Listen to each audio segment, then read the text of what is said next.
sobre Dios. Yo sé que venimos aquí para hablar sobre la misión, pero vamos a comenzar hablando de Dios. ¿Cómo es Dios? Dame una palabra. ¿Cómo es Dios? Ustedes conocen a Dios, ¿cierto?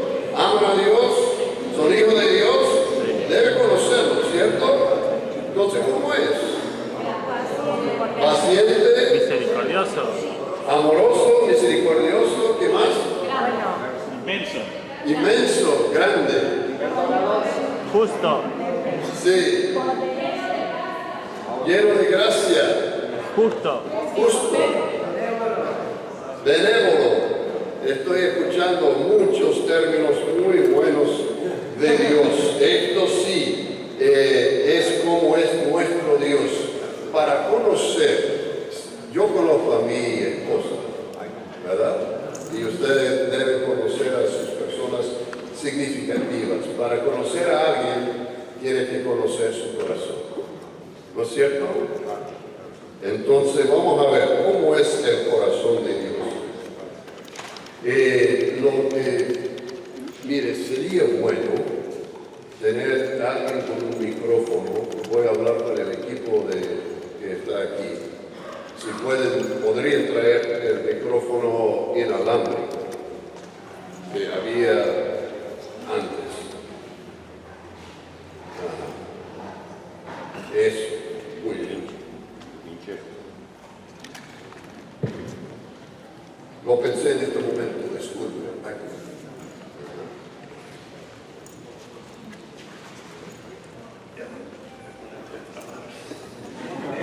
Voy a pedir a Claudio que me lea los versos, por favor.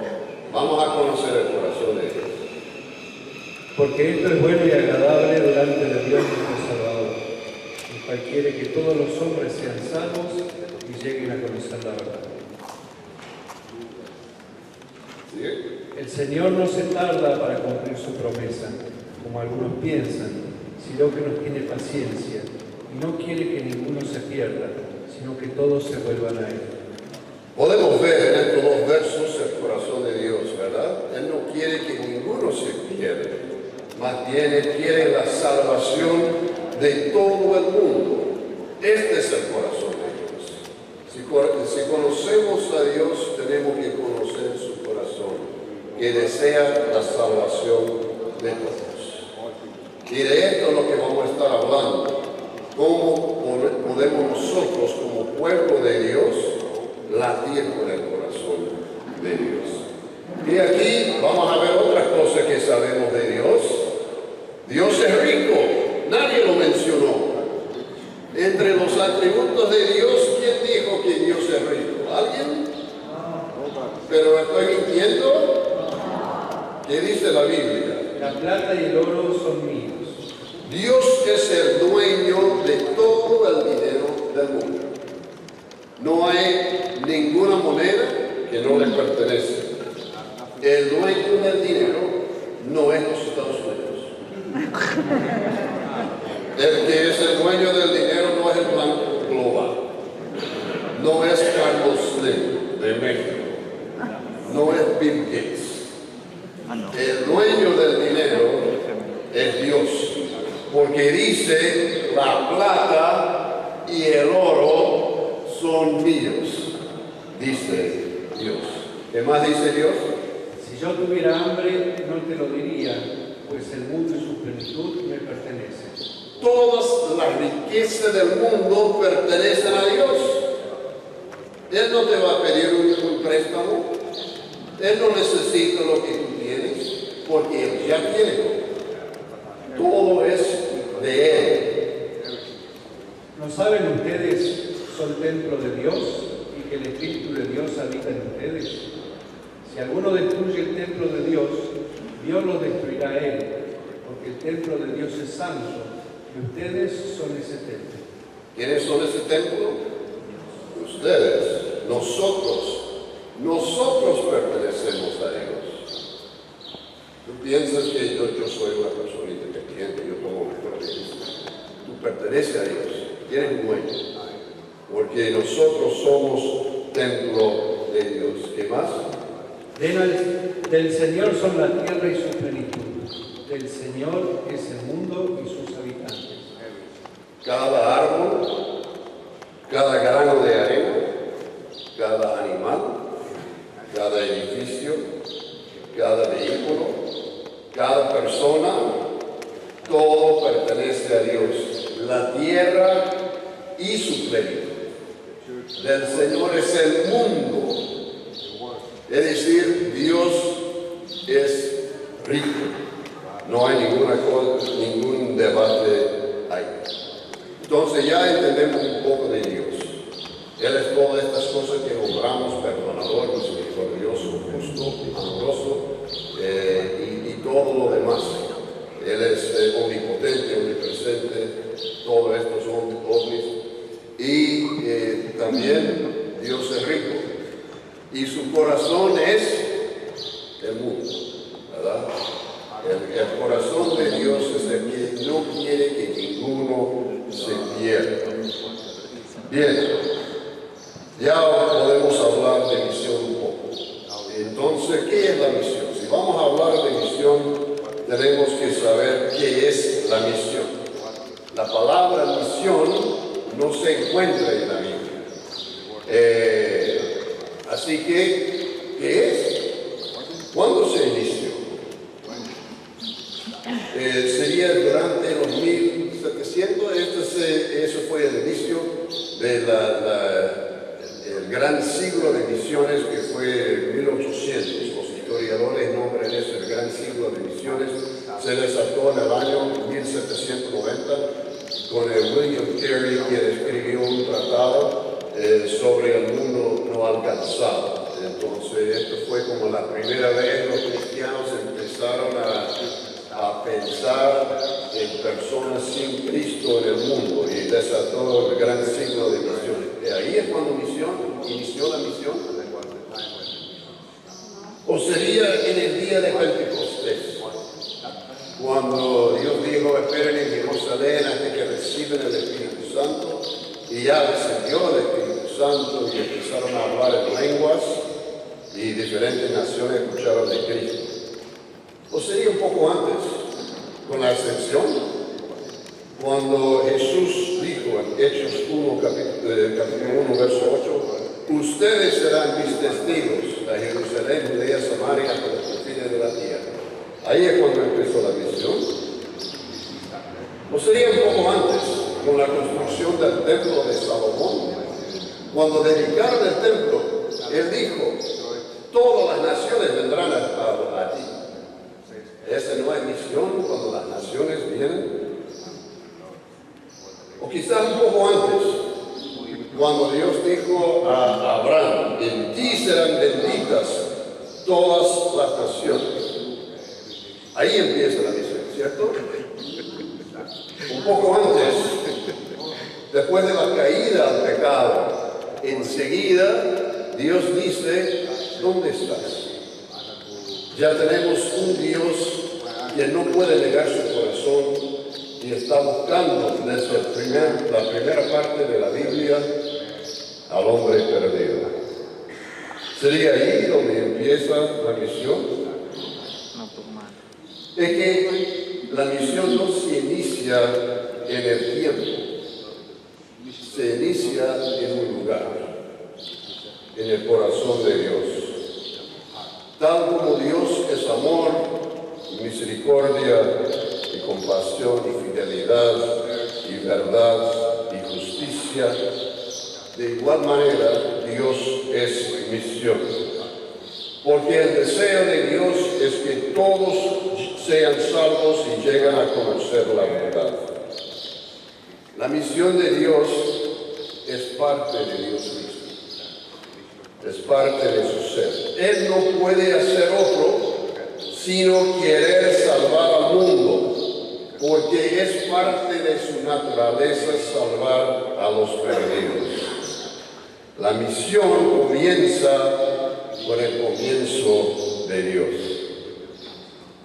La misión comienza con el latir del corazón de Dios, porque es parte de su esencia, es parte de su ser. El latir del corazón de Dios es la misión. Esta es la misión. Y como un corazón late y impulsa y trae, impulsa y trae, la iglesia que late con el corazón de Dios también envía sus hijos e hijas y trae todo el mundo. El enfoque de Dios no es la iglesia. El enfoque de Dios no es la liturgia. Dios está enfocado en el mundo y en la salvación de los perdidos. Él conduce su misión a través de la iglesia al mundo, porque el mundo es el blanco de su misión. Ese es el corazón de Dios. Muy bien, ya que conocemos que es teológicamente la misión, vamos a ver un poco de definiciones. En el sentido amplio, podemos decir que la misión es el deseo y la actividad de Dios de buscar y salvar a los perdidos. Ya lo hemos dicho, ¿cierto? Y un misionero, entonces, es un cristiano que participa con Dios en su misión, es decir, testimonio de palabras y acciones. Entonces, cada vez que damos testimonio de nuestra fe, palabras y en acciones, estamos participando con Dios en su misión de alcanzar al mundo, ¿sí? Porque la misión pertenece a Dios, en su corazón. Nosotros participamos con Dios en su misión cuando damos testimonio de Cristo. En el sentido estrecho, podemos decir que la misión es el envío de cristianos para cruzar fronteras. Y tenemos tres fronteras geográficas, lingüísticas y o culturales para dar testimonio de palabras y acciones. Entonces aquí tenemos en el sentido estrecho la misión es el envío de cristianos para cruzar estas tres categorías de fronteras. Puede ser una de tres, dos de tres o tres de tres, pero está cruzando fronteras para alcanzar a los perdidos. Y un misionero es uno quien es enviado a través de la iglesia a cruzar estas fronteras para dar testimonio, palabras y acciones al Evangelio. Muy bien, ¿sí? Porque como la palabra misión no está en la Biblia, lo podemos poner estas definiciones que son las definiciones más comunes de misión. Y también tenemos una definición muy estrecha, en el sentido muy estrecho, un misionero solo tiene su oriundo o vive en misiones argentinas. Es el sentido muy, muy limitado, básicamente solamente acá en Argentina. Pero vamos a hablar del sentido no muy, muy estrecho, sino solo del sentido estrecho. Súper.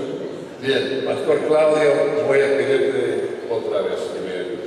Mientras estaban juntos, les mandó que no se fueran de Jerusalén, sino que les dijo: esperen la promesa del Padre, la cual ustedes oyeron de mí. Como saben, Juan bautizó con agua, pero dentro de algunos días ustedes serán bautizados con el Espíritu Santo.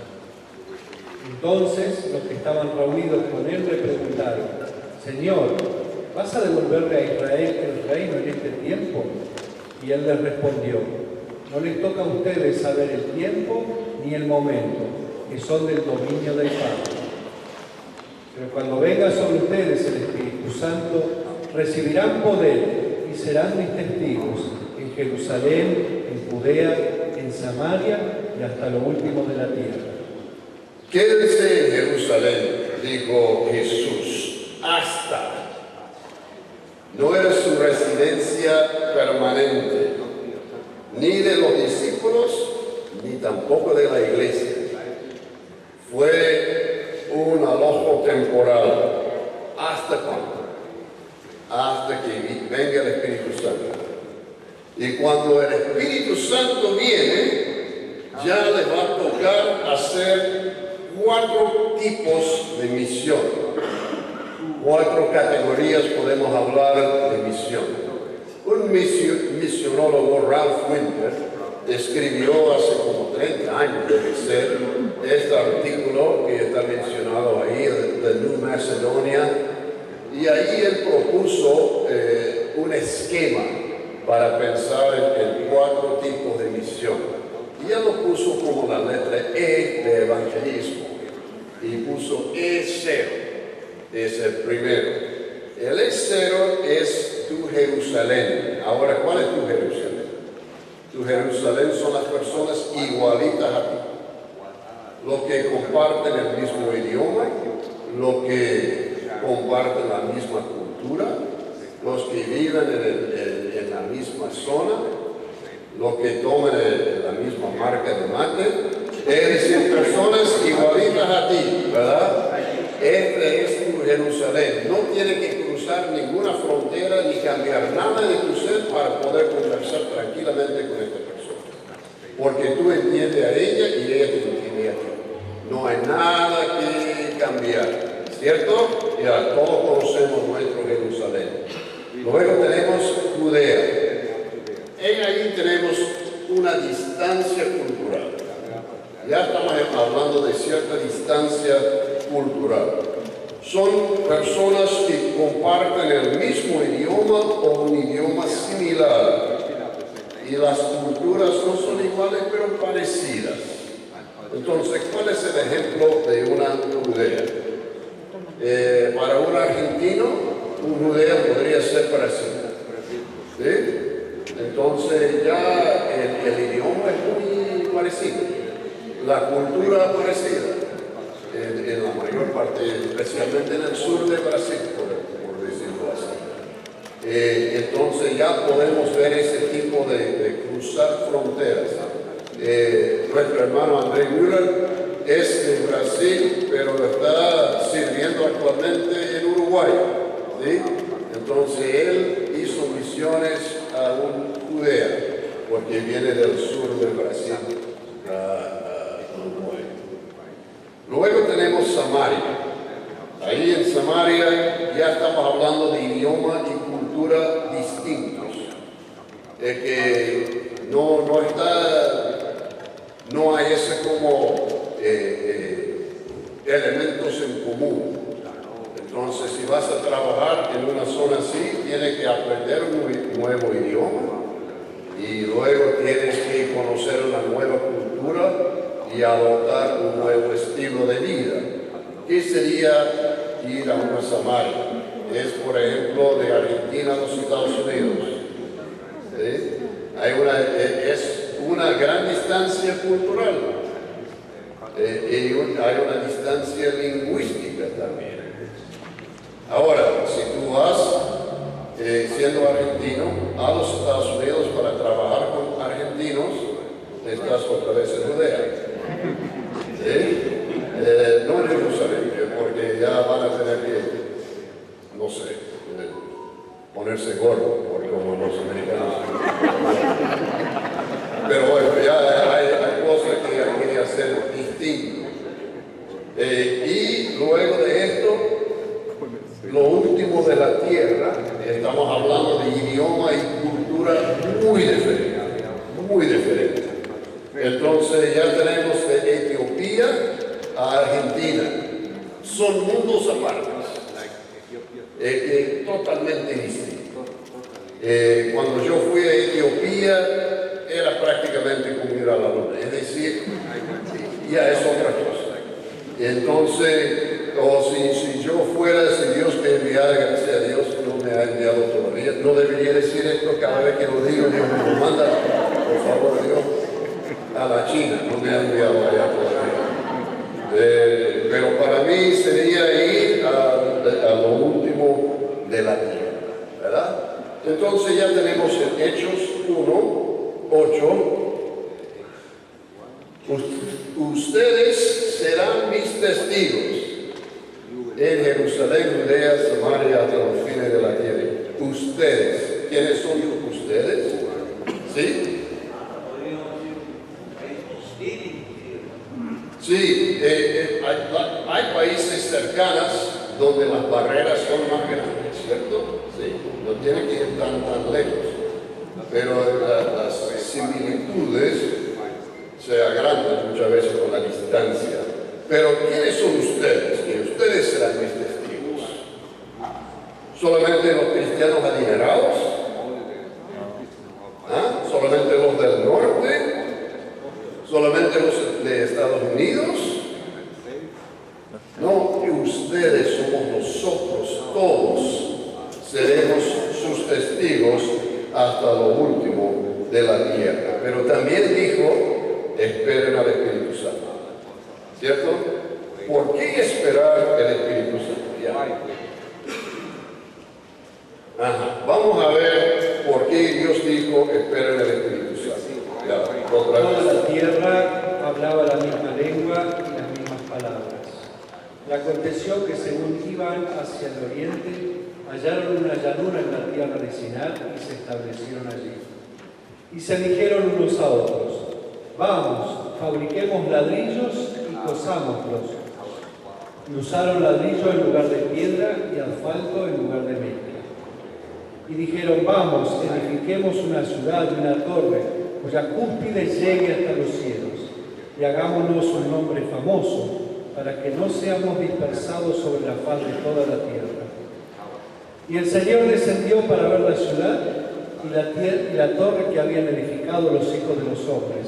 Y dijo el Señor, he aquí, son un solo pueblo, y todos ellos tienen la misma lengua. Y esto es lo que han comenzado a hacer. Y ahora nada de lo que se propongan hacer les será imposible. Vamos, bajemos y allí confundamos su lengua, para que nadie entienda el lenguaje del otro. Así los dispersó el Señor desde allí sobre la faz de toda la tierra, y dejaron de edificar la ciudad. Por eso fue llamada Babel, porque allí confundió el Señor la lengua de toda la tierra, y de allí los dispersó el Señor sobre la faz de toda la tierra.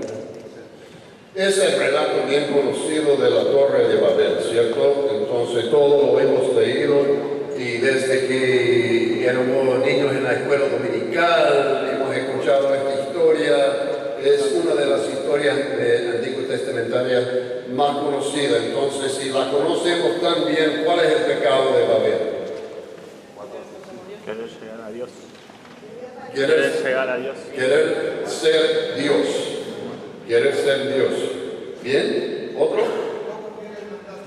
No cumplir el mandato. Ajá, de esparcirse sobre la tierra. Ajá. Que Dios le había dado.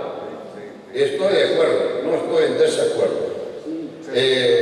Lo que yo veo ahí reflejado también es, ellos dicen, hagámonos un nombre. Hagámonos un nombre. Ya tenía nombre. El nombre ya era el pueblo de Dios. ¿Por qué tiene que hacer otro nombre? El pecado del ser humano siempre es lo que ustedes mencionaron y clavaron. Primero, querer ser como Dios y desobedecer a Dios. Este siempre es donde nosotros fallamos. Queremos ser nuestro propio Dios y no escuchar a Él. Entonces Dios dice, yo hice este desastre. Porque la creación del ser humano soy yo. Y mira, tan poquito tiempo que Dios, quien conoce la historia de cuánto tiempo va a durar el mundo, Él dice que apenas estamos en el principio y mire lo que han hecho. Si lo dejo, esta va a ser un desastre total. ¿Qué voy a hacer? Voy a confundir sus idiomas. ¿Por qué? ¿Por qué confundir el idioma? Para limitar el compartir del pecado. La confusión de idiomas divide la humanidad en grupos étnicos y lingüísticos, y ahora cada grupo queda con su propio pecado. Los pecados de Argentina no son los pecados de los Estados Unidos. Algunos son iguales, pero si yo, y lo he hecho, he visitado varios países y muchas oportunidades, yo dije, nómbrame los pecados más graves.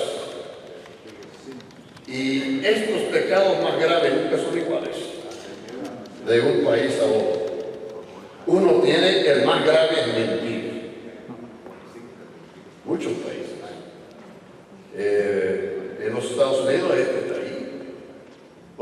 tienen, el más grave es el adulterio. En otros países ni entra en la lista. Adulterio, ¿qué sería eso? No, es tener más de 3 esposas. No. Es que hay países así. Otro país, el pecado más grave es estar emborracharse. Entonces, el punto es esto. Cuando Dios divide el mundo o cuando Dios confunde los idiomas, Él divide la población humana en grupos étnicos y culturales. El nacimiento de cultura es la Torre de Babel. Ahí nace. Antes de esto no había. Era una sola cultura. Las diferencias culturales. La confusión de idiomas fue la respuesta de Dios al pecado del ser humano. Es la división de la humanidad para detener la multiplicación del pecado. ¿Y cuál es el antídoto a esto? Ahora el Internet ya está cruzando las barreras que Dios había puesto, ¿verdad? Bueno, no sé dónde va a terminar eso, pero ahí entonces esta fue, mire, vamos a frenar el pecado, cada pueblo queda con lo suyo. Ahora, pero esto presenta otro problema, ¿cierto? Porque ya no podemos comunicarnos. Cuando llegó el día de Pentecostés, estaban todos juntos en un mismo lugar. De repente vino del cielo un ruido como el de una ráfaga de viento impetuoso que llenó toda la casa donde estaban sentados. Y se les aparecieron lenguas como de fuego que, repartiéndose, se posaron sobre cada uno de ellos. Todos fueron llenos del Espíritu Santo y comenzaron a hablar en otras lenguas, según el Espíritu les daba